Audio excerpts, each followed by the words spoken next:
You're doing it right now. Every time you post something online, you wait, you check, you refresh, you tell yourself you don't care about the likes, the comments, the reactions, but you do. You always do. And here's what nobody tells you: this is not a character flaw. This is not weakness. This is not a modern problem created by social media. This is one of the oldest and most powerful drives in the entire history of the human species. The need for validation is hardwired into your biology. But why?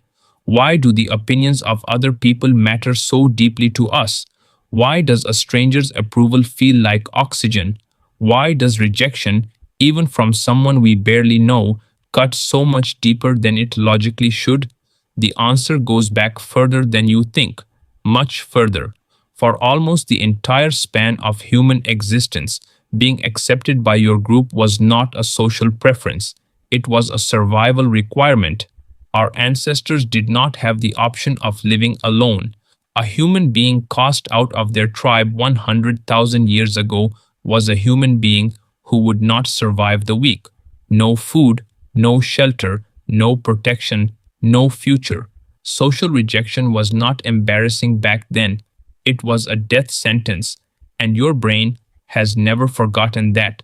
This is why the same neural pathways that process physical pain also process social pain. Scientists have shown that social rejection activates the same regions of the brain as a physical wound. Your brain does not meaningfully distinguish between breaking your arm and being excluded from a group. Both register as threats to your survival. Think about that for a moment. The anxiety you feel before sending a vulnerable message, the sting of being left out, the obsessive loop of wondering what someone thinks of you. These are not overreactions.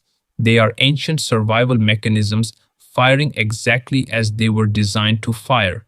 The problem is that they were designed for a world that no longer exists, because here is where it gets complicated. In the ancient world, validation from your tribe was genuine and meaningful. When the people around you signaled approval, it meant something real. It meant you were safe. It meant you belonged. It meant you would survive. But in the modern world, we have replaced the tribe with something far more complex and far more unpredictable.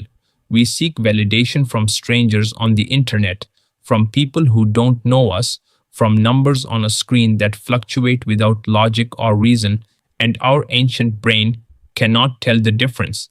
It experiences a stranger's like on a photo the same way it once experienced the approval of someone whose opinion actually determined whether you lived or died. This is why social media is so addictive. It is not a coincidence. Every notification, every like, every comment is a tiny hit of the same neurochemical that once rewarded our ancestors for successfully maintaining their place in the group.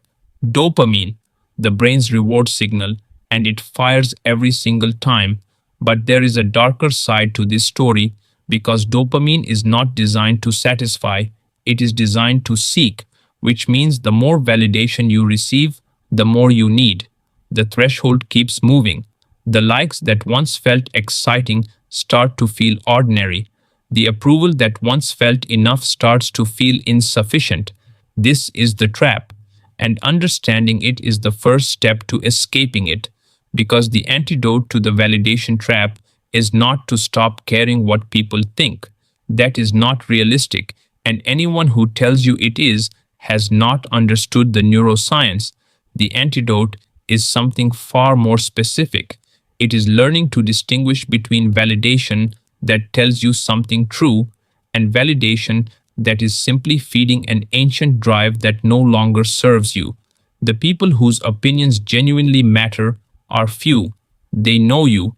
They have earned the right to their perspective. Their feedback carries information you can actually use.